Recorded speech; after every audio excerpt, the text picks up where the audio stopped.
selamat datang di Talkspace. Jangan ragu bicara karena di sini tempatnya untuk bersuara. Wes, terima kasih supportnya. Oke, kenalin gue Sarah. Di sini gue sebagai host yang akan berbincang di sore hari ini bersama narasumber kita yang kelihatan masih muda ya. Masih muda. Kelihatan masih muda dan dia ini merupakan aktivis. Udah ijo-ijo berarti tahu dong apa.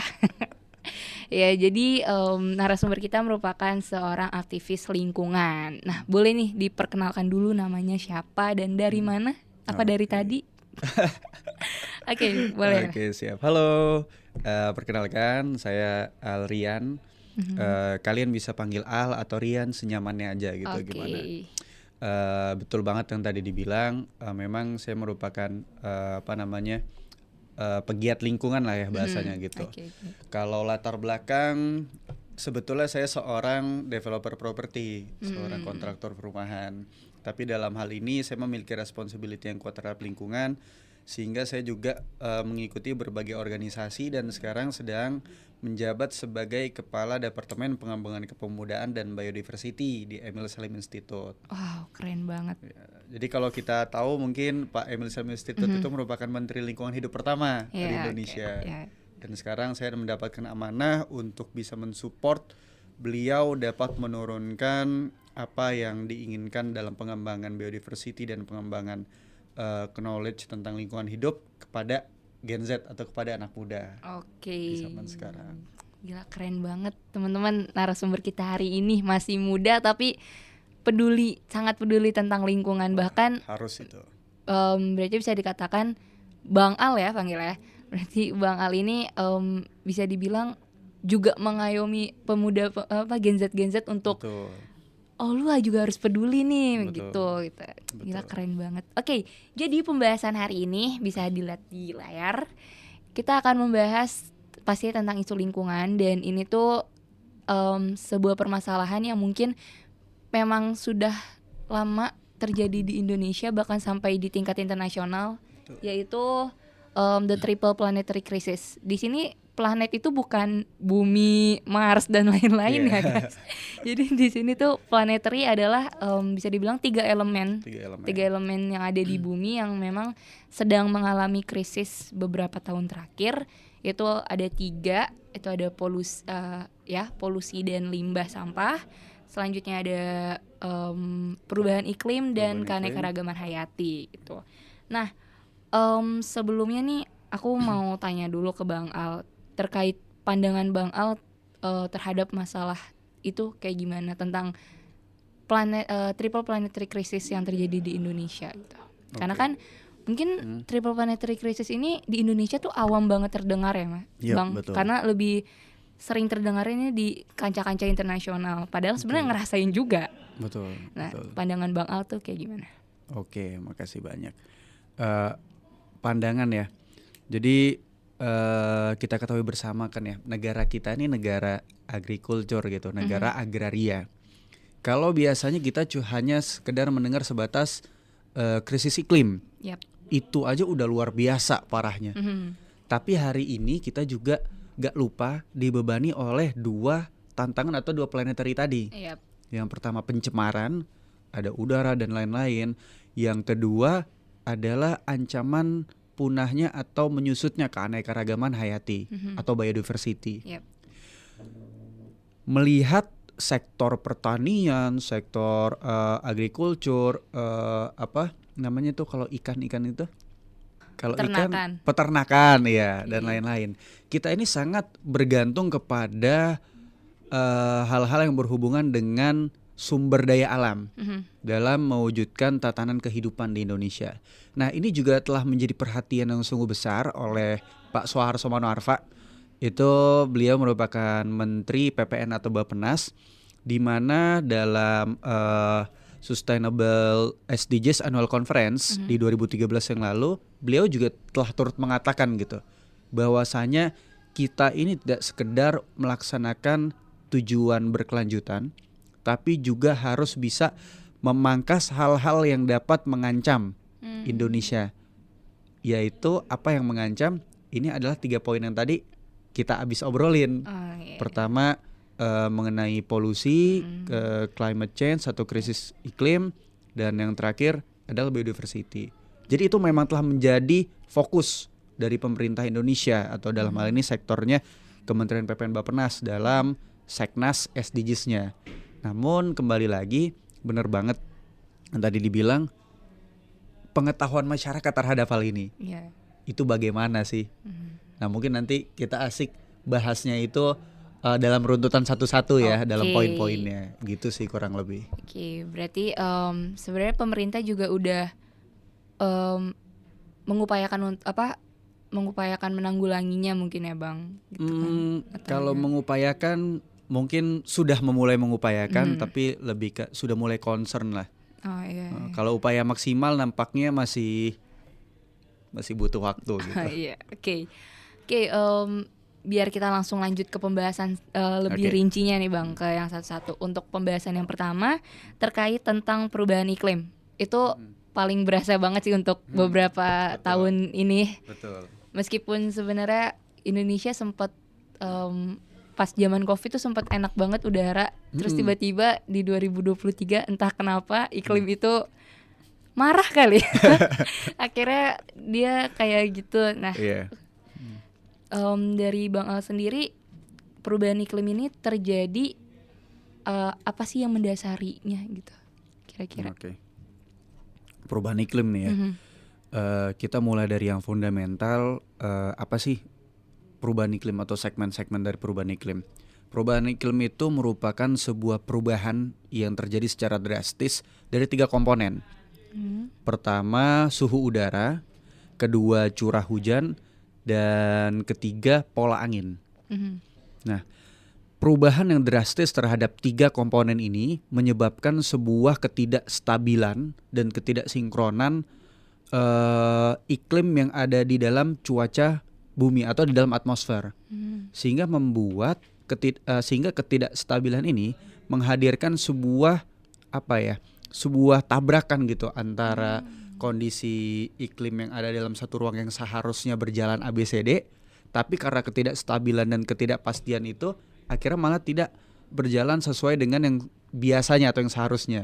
Contohnya, kenapa krisis iklim bisa menyebabkan bencana, bisa hadir banjir, bisa hadir banyak kebakaran atau angin topan, angin tornado, bahkan kekeringan. Itu yang terjadi karena suhu atau kondisi-kondisi iklim yang seharusnya stabil dalam beberapa tempat, karena ketidakstabilan tersebut akhirnya mempengaruhi suhu atau cuaca iklim yang ada di wilayah lain. Contoh, yang paling simpelnya adalah ketika setiap detik bongkahan es di kutub utara itu selalu menyusut. Karena apa? Karena panasnya, poin pertama tadi, suhu udara. Ini dampaknya nggak cuma di kutub utara, dampaknya itu ke semua jajaran negara bagian atau wilayah-wilayah pesisir yang dimana berkemungkinan untuk tenggelam. Karena dalam beberapa ruang itu mungkin mereka ada land subsidence juga, tanahnya menurun, lautnya naik. Sehingga kemarin sempat dengar kan isu-isu Jakarta tenggelam. Itu nggak bohong loh, itu benar. Land subsidence di Jakarta itu dari data pemerintah wali kota Jakarta Utara ketika waktu itu saya berdialog dengan mereka, itu di angka 65%. Wow. Dan itu masih belum didata lagi secara keseluruhan. Itu 65% adalah dataran yang berada di bawah permukaan laut. Bayangin kalau lautnya terus meningkat. Wah. Itu baru Jakarta. Iya. Atau hal lain seperti di wilayah Eropa Barat gitu. Angin puting beliung dan angin topan itu marak terjadi. Itu karena musim-musim yang belum seharusnya terjadi, tapi karena adanya perbedaan cuaca yang secara signifikan akhirnya mengakibatkan sebuah bahasanya tuh sebuah kejadian yang tidak pasti gitu dalam komponen atau penjadwalan cuaca yang seharusnya, sehingga itu bertabrakan kayak awan dengan awan, tabrakan jadi petir. Ini juga suhu panas, suhu dingin yang tidak terkendali, mereka bertabrakan, akhirnya bisa menimbulkan sebuah cuaca baru gitu. Iya, karena banyak yang tanya gitu, krisis iklim apa hubungannya sama bencana? Iya. Bencananya real, nyata. Banjir dan lain-lainnya itu juga disebabkan oleh krisis iklim. Bahkan hujan tadi yang menghalangi kita untuk susah untuk datang ke lokasi ini, itu juga akibat dari krisis iklim. Jadwal hujan yang tidak menentu, panas tiba-tiba dingin tiba-tiba panas. Betul. Ujung-ujungnya udah sakit kita jadinya semuanya kan. Gitu kurang lebih sih. Oke, dari tadi penjelasannya Bang Al, ini kan berarti membuktikan bahwa memang perubahan iklim tuh murni dari lingkungannya sendiri. Betul. Nah, kita sebagai masyarakat bisa apa tuh Bang kalau dari perubahan iklim? Kan kalau misalkan kayak pembahasan polusi, kita bisa bantu menanggulangi gitu kan. Nah, perubahan iklim nih gimana? Kalau memang case-nya adalah dari lingkungan itu sendiri. Oke. Ini menarik nih. Ini karena detail banget ini pertanyaannya, keren ini. Talk space nih. Luar biasa. Saya juga pernah berkata dalam beberapa ruang diskusi atau bahkan ruang advokasi dengan beberapa LSM dan NGO. Dasar dari terjadinya perubahan iklim itu adalah efek gas rumah kaca. 3 poin tadi, suhu udara. Jadi beda ya antara polusi dengan suhu ya. Polusi itu istilahnya bentuknya gitu. Kalau suhu itu panasnya, gimana cara menjelaskannya ya? Intinya seperti itu. Suhu itu karena suhu yang dikeluarkan oleh kehidupan manusia ini terus bertingkat pemanasannya, sehingga panas ini nggak keluar ke arah atmosfer. Dia mantul ke bumi dan mantul lagi keluar, dan ketika dia ingin keluar itu mengikis lapisan-lapisan atmosfer, sehingga lapisan atmosfer semakin tipis. Sedangkan atmosfer itu fungsinya apa? Apa ya? Melindungi melindungi kita dari panas matahari kan, dan dari gangguan tata surya dan lainnya. Ketika ini terkikis dari dalam, maka pancaran matahari itu jadi semakin luas. UV yang masuk ke dalam bumi itu jadi lebih banyak gitu, karena saringannya semakin menipis. Sehingga udah dari luar panas, dalamnya panas. Itu yang menyebabkan suhu udara terus bertingkat dah. Naiknya suhu udara ini dihasilkan oleh komponen seluruh pekerjaan umat manusia. Jadi lingkungan yang tadi dibilang itu hadirnya karena ulah manusia sendiri. Pembakaran PLTU, emisi kendaraan, kita bakar sampah dan lain-lain. Itu semua merupakan aktivitas kita sehari-hari yang menyebabkan sebuah pemanasan dan mengakibatkan terkikisnya ozon. Atau simpel aja, ruangan ini pakai AC kan? AC-nya pakai freon kan? Freon itu juga memiliki sebuah kadar yang cukup besar gitu dalam pengikisan lapisan ozon. Jadi kalau kita ingin mulai, kita harus transisi. Karena kalau kita ingin menghindari AC, kita ingin menghindari kendaraan, sulit kan? Sulit. Jadi kita harus memberikan transisi bagaimana teknologi-teknologi terbarukan, makanya kenapa namanya energi baru terbarukan. Jadi bukan sekedar baru, tapi harus yang terbarukan gitu. Bagaimana AC ini tidak memakai freon kembali dengan bahan-bahan yang baru, sehingga kita tetap bisa merasakan kondisi yang nyaman seperti ini, namun dengan tidak merusak iklim. Bagaimana kendaraan itu tidak mengeluarkan emisi karbon yang berlebih. Namun walaupun kendaraan pakai listrik, jangan listriknya disuplai dari batu bara juga gitu. Itu melebar kemana-mana ya. Iya, sama aja bohong gitu kan. Nah ini yang menjadi problem, bahwasanya terkait transisi ini kita harus memberikan sebuah penalaran dan identifikasi secara hilirisasi. Gak bisa gitu kita pakai mobil listrik selesai. Listriknya dapat dari mana? Atau ganti nih freonnya, kita ganti dengan ada AC pakai hidrogen, hidrokarbon. Itu beberapa wilayah di Eropa Timur juga udah memakai produk tersebut. Bahkan saya sempat menyuplai waktu itu, cuman masih belum rezeki gitu ya di Indonesia. Dan itu hidrokarbonnya untuk produksinya dari mana? Apakah mengeluarkan karbon juga atau enggak? Jangan-jangan ternyata lebih hemat freon gitu daripada lebih sedikit freon pengeluarannya daripada hidrokarbon. Akhirnya hanya menjadi solusi palsu. Itu yang dimaksud. Contoh solar panel. Oke, solar panel sangat baik untuk bisa mengganti penggunaan listrik gitu. Tapi produksi solar panel itu mengeluarkan karbon juga gak?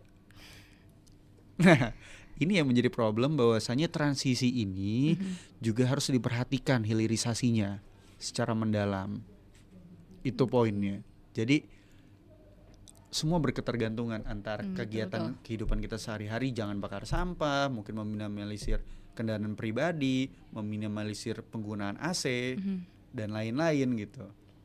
Tapi pemerintah juga memiliki ruang yang sangat besar gitu di sini untuk bisa memberikan kebijakan hilirisasi secara tepat. Seperti itu kurang lebih.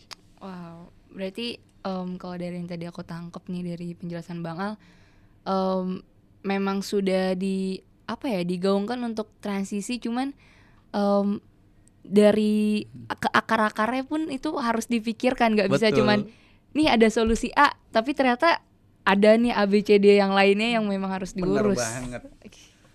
ABCD-nya yang lainnya itu ternyata malah polusinya lebih gede gitu untuk menghasilkan solusi A. Akhirnya solusi palsu kan? Iya, betul. Solusi sementara gitu. Oke, benar banget. Tadi tentang perubahan iklim. Oke, kita lanjut ke pembahasan krisis selanjutnya, yaitu ada polusi ini, Bang.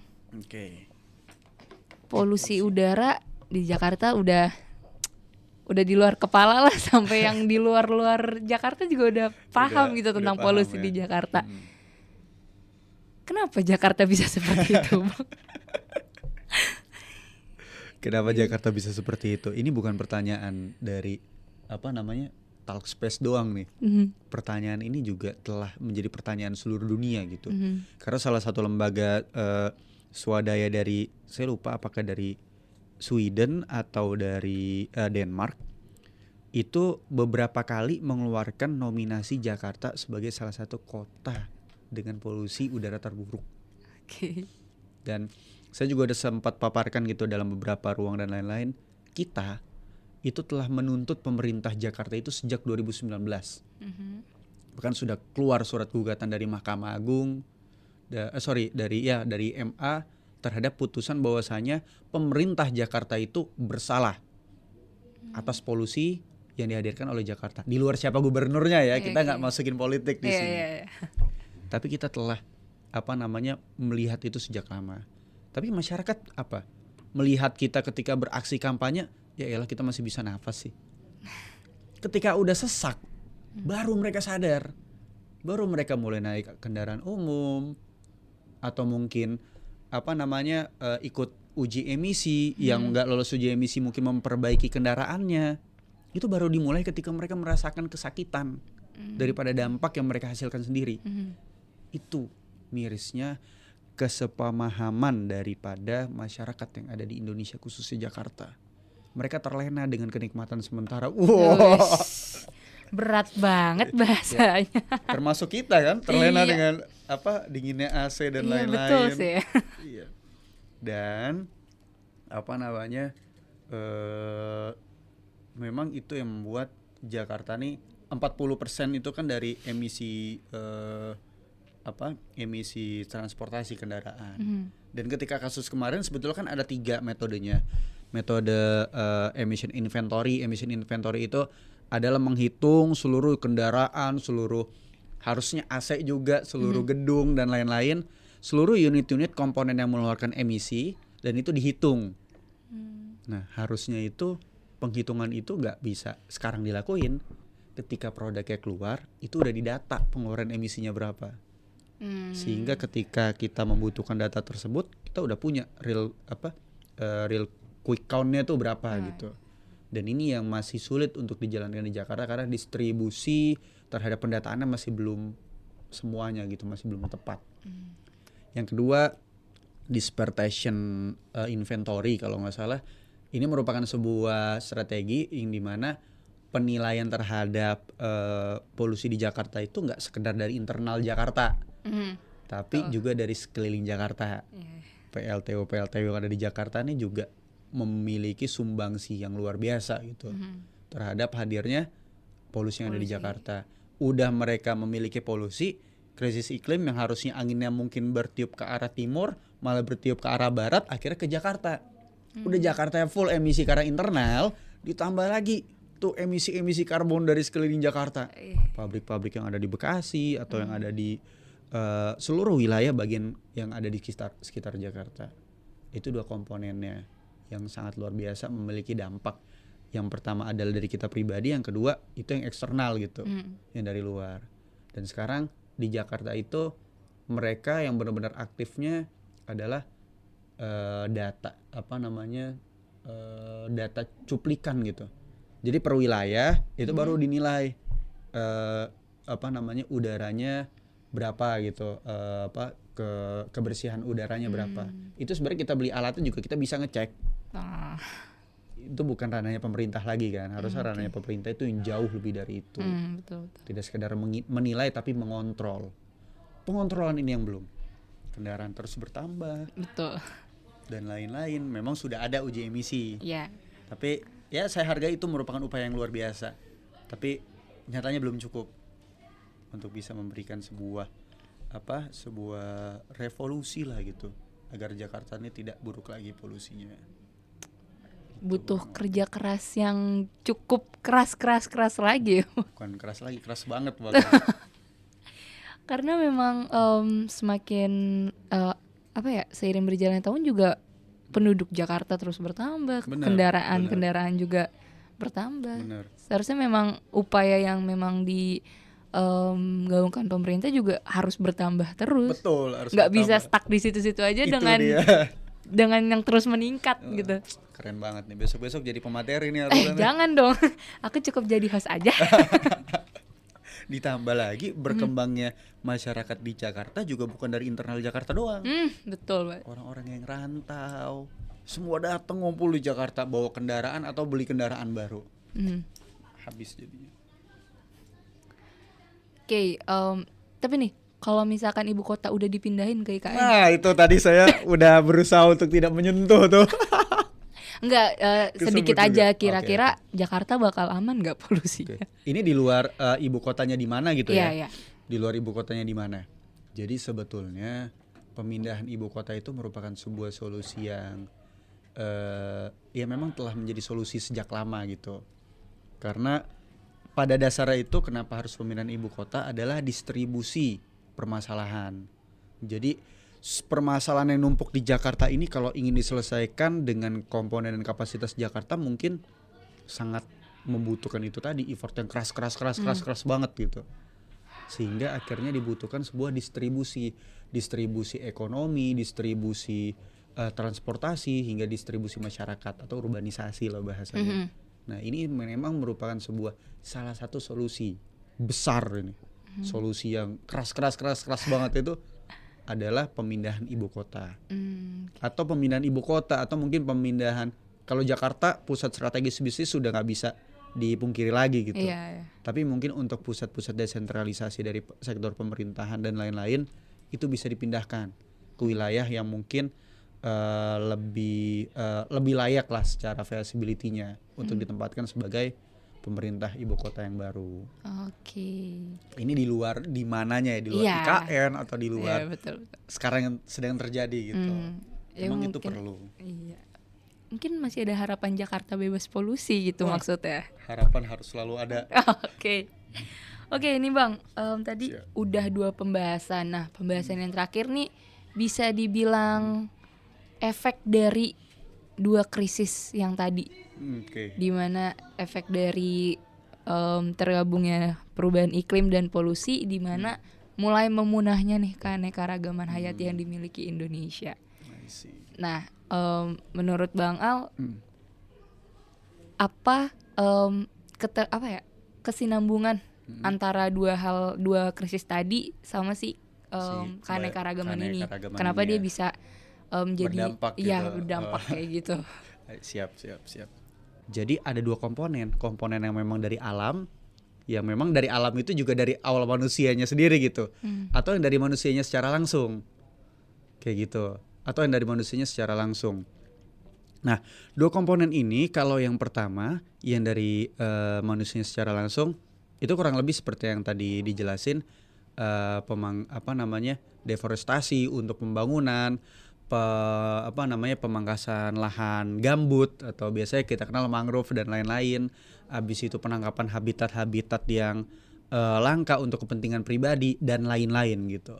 Nah, kalau itu kan perilaku manusia. Yang uniknya ada juga sebuah dampak dari biodiversity keanekaragaman hayati yang diakibatkan oleh krisis iklim ini. Nah, kenapa bisa? Contoh, kita belajar dari case ya.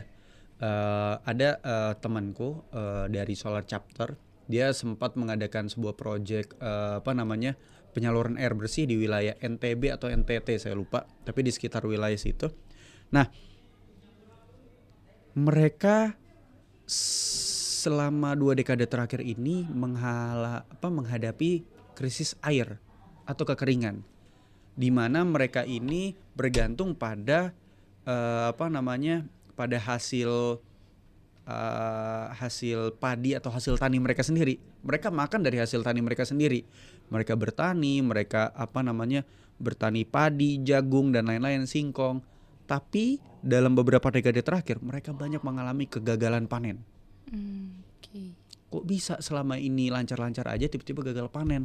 Karena kekeringan, karena curah hujannya menipis, terus karena mungkin ada polusi-polusi dan polusi itu mengakibatkan hama-hama yang tumbuh dalam pertanian tersebut. Itu semua adalah dampak yang mereka rasakan dari aktivitas yang kita lakukan di ibu kota atau kota-kota sekitarnya. Jadi miris banget gitu. Kita saya nggak munafik juga, kita semua di sini berperan gitu dalam memberikan emisi terhadap perubahan iklim dan polusi udara dan polusi yang lain. Kita yang memberikan polusi tersebut, yang terkena dampaknya adalah masyarakat yang ada di daerah, yang ada di pesisir, yang mereka nggak mengeluarkan emisi karbon. Mereka nggak pakai motor atau yang berlebih kayak kita, mereka nggak pakai AC, mereka nggak melakukan hal-hal yang mengakibatkan sebuah penghasilan emisi yang luar biasa seperti manusia-manusia yang ada di ibu kota atau kota-kota lainnya. Tapi mereka merasakan dampak, dan dampak itu nggak hanya kepada mereka merasakan awan panas, tapi ke dalam kehidupan mereka, yaitu gagal panen, gagal pertanian, adanya hama baru, atau kebakaran hutan karena suhunya terlalu tinggi. Jadi kebakaran hutan itu juga dihasilkan oleh itu.